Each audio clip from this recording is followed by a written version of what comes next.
Hi guys, my name's Emma and let's talk spooky stuff.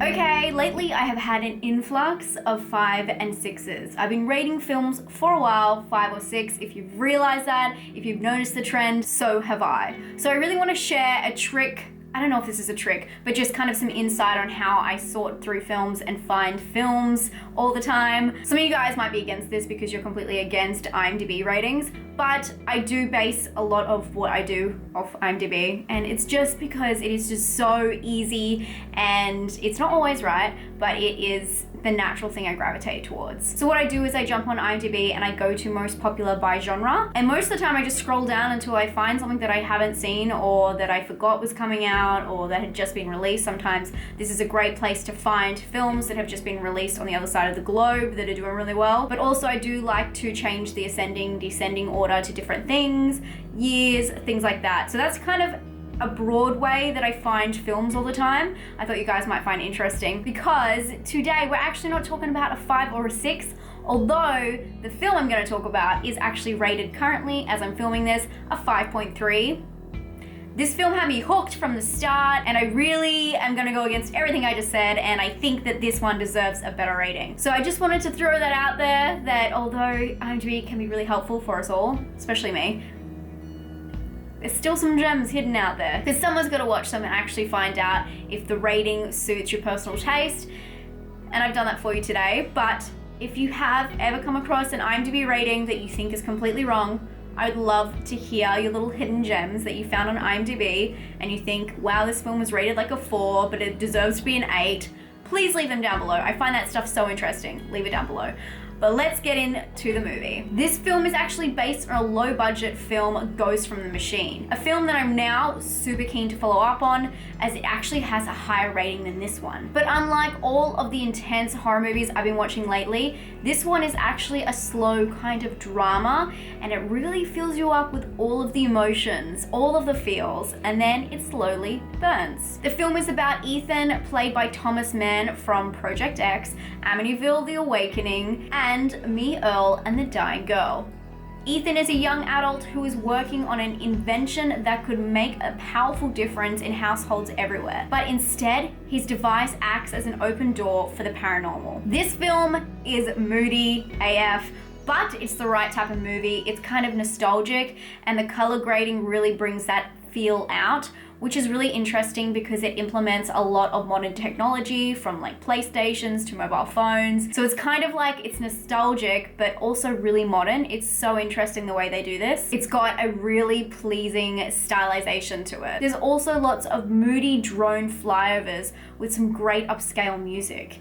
And visually, the suspense of the film is played with by the editing. As I said earlier, this film is very emotional, and I'm not gonna lie, I definitely cried. It doesn't take much to make me cry in a movie, to tell you that. I'm very emotionally connected, obviously. But for those of you who are very empathetic, I'm sure you'll feel the same. But for those of you out there who are rocks, you might not like this one. It might be a little bit too much for you, and that might be the reason it has a low score on IMDb. That's what I think anyway. Sometimes people just don't gel with characters, and the characters you have to either fully believe and go with them, or you might not buy into it. What I love about this film is that the character progression needed little explaining, which is how I like it. It had a magical way of inviting you into the family and their dread, while also you're left feeling like you were peering inside, or like a fly on the wall. I also want to mention that the main characters that drive this film and the story are children, and they were great. I particularly like the way they captured Matt,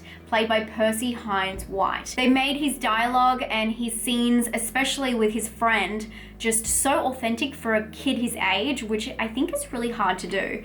But possibly my favorite thing about this film is the stale family home, and it's really just this morbid curiosity and beauty. Really, it's just beauty that I see in these family homes that are haunted, and I think that this film is a great example of this. Another great example is Hereditary. That film, it's about a house that soon becomes a place of dread, and I really enjoy that kind of feel, and it's just a cold place which was once home. And I really love that our house did that so perfectly. If you guys have examples of this, please let me know down below because I love these types of films. But you didn't think this was gonna happen, but here's where I get a little picky and I want you to lower your expectations just a little. The special effects for this film aren't great. They had me wishing that Casey Affleck would walk through the door with a sheet over his head.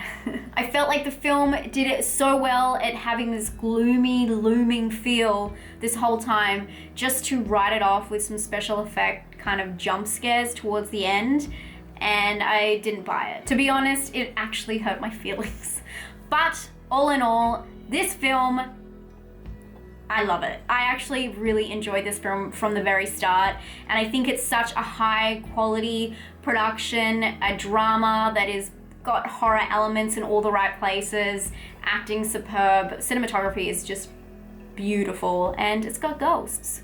What else do you need? I'm actually gonna give this film a 7 out of 10. I really enjoyed it. I'm gonna give it a scare score of 5 and an originality score of 7. Have you guys seen this movie?